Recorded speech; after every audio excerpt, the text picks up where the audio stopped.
Assalamualaikum. Hari ini saya akan membentangkan tugasan individu video 5 minit khusus MPU 3132 Penghayatan Etika dan Peradaban. Nama saya Nurul Alam binti Muhammad Aziz Ong.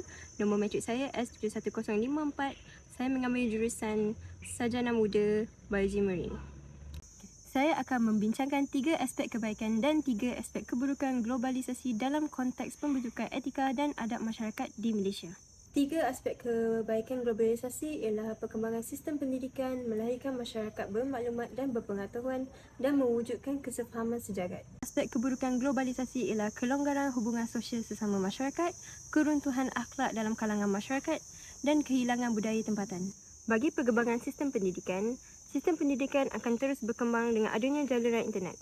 Hal ini dapat memudahkan proses pertukaran pelbagai maklumat yang berguna serta dapat berinteraksi dengan penduduk seluruh dunia di samping bertukar-tukar pendapat.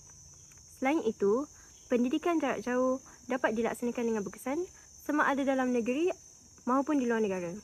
Maka wujudlah pendidikan bertaraf dunia di Malaysia. Sebagai contohnya, pelaksanaan kelas pendidikan etika telah memberikan kesan positif dalam individu untuk membuat keputusan atas kehendak mereka sendiri dan mengajar mereka untuk menjadi warga negara yang bertanggungjawab. Kesannya, ini dapat melahirkan prinsip moral dan penjelasan jangkaan tingkah laku beretika yang membawa kepada masyarakat yang lebih beradab. Yang kedua ialah melahirkan masyarakat yang bermaklumat dan berpengetahuan. Hal ini berlaku berdasarkan perkongsian info dan maklumat secara media yang memastikan masyarakat sentiasa jelas dengan isu semasa. Maka, masyarakat akan memastikan penyebaran ilmu dilaksanakan dengan berhemah dengan gerakan sosial baru yang menggalakkan perubahan sosial dan kesedaran tentang ilmu pelbagai isu seperti etika dan peradaban. Globalisasi telah membawa kepada keterusan yang lebih besar dalam hal kemasyarakatan, membolehkan peningkatan kesedaran dan pemahaman tentang isu dan cabaran global dalam kalangan masyarakat. Yang ketiga ialah mewujudkan kesefahaman sejagat. Globalisasi telah memudahkan pertukaran idea dan budaya, menyumbang kepada pandangan dunia yang lebih terbuka dan bertolak ansur. Selain itu, ianya juga telah memudahkan orang ramai mengakses dan menghargai budaya asing, memperkayakan pengalaman dan perspektif masyarakat.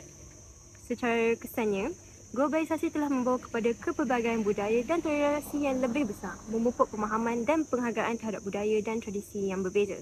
Sebagai contohnya, masyarakat Malaysia yang mempunyai rakyat yang berbilang kaum dan agama amat bertolak ansur sesama sendiri dan mempunyai semangat kekitaan yang tinggi.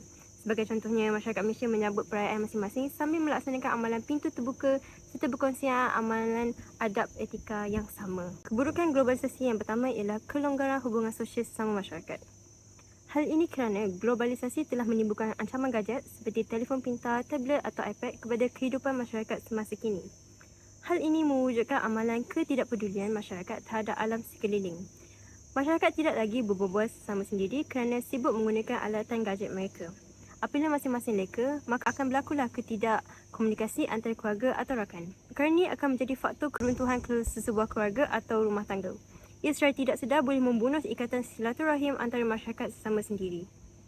Keburukan kedua ialah kehilangan budaya tempatan. Malaysia telah pun menunjukkan ciri dan sifat sebuah milieu budaya kerana Barat telah berjaya menyebarkan budaya hedonisme dan hiburan yang menonjolkan budaya Barat yang memberi kesan kepada budaya tempatan. Ianya disebarkan melalui media elektronik dan sumber yang cekap dan berkesan sebagai produk budaya pencerobohan, iaitu makanan, minuman, permainan, pakaian, hiburan, hobi, pergaulan dan pengamalan seks bebas diiklankan dan didakyahkan sehingga produk-produk tersebut bukan sekadar ingin dicuba penduduk tempatan, tapi juga digemari dan menjadi suatu amalan. Perkara ini akan melahirkan remaja yang rosak akhlak. Selain itu, berlaku juga peminggiran bahasa Melayu sebagai bahasa kebangsaan kerana memberikan keutamaan kepada bahasa Inggeris, khususnya dalam pendidikan. Bahasa kebangsaan berfungsi untuk memupuk rasa identiti dan kebanggaan negara, mewujudkan perpaduan dan warisan budaya bersama. Kesannya, pembaratan telah membawa kepada kemerosotan semangat kekitaan budaya tempatan yang membawa kepada kehilangan identiti nasional dan kemusnahan budaya tempatan. Keburukan ketiga globalisasi ialah keruntuhan akhlak golongan remaja dan masyarakat. Sumber maklumat yang tiada had membawa bahaya dicorak dan dipengaruhi oleh pendapat awam sedunia. Hal ini membawa kepada sikap yang biadab di kalangan remaja dan kanak-kanak dalam masyarakat. Antaranya ialah mereka kehilangan rasa hormat terhadap orang tua dan ibu bapa mereka. Selain itu, Ia juga telah melunturkan nilai agama dalam sesetengah masyarakat, menyebabkan hilangnya nilai moral. Media barat telah menunjukkan program berbeza yang meninggalkan kesan negatif kepada kanak-kanak tentang dadah, ketidakpatuhan dan kebebasan yang menyebabkan berlakunya penyalahgunaan dadah, peningkatan kes jenayah buli seksual, penderaan lisan dan fizikal dalam kalangan mereka. Kesannya, globalisasi telah memberikan kesan yang negatif pada pembentukan akhlak masyarakat di Malaysia. Kesimpulannya, globalisasi memberikan kesan positif dan negatif kepada masyarakat.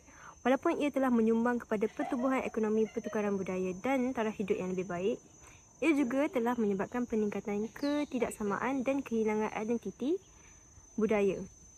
Adalah penting untuk kita menguruskan kesan negatif globalisasi sambil mempromosikan kesan positifnya untuk mewujudkan komuniti global yang lebih seksama dan mampan. Itu sahaja daripada saya. Terima kasih.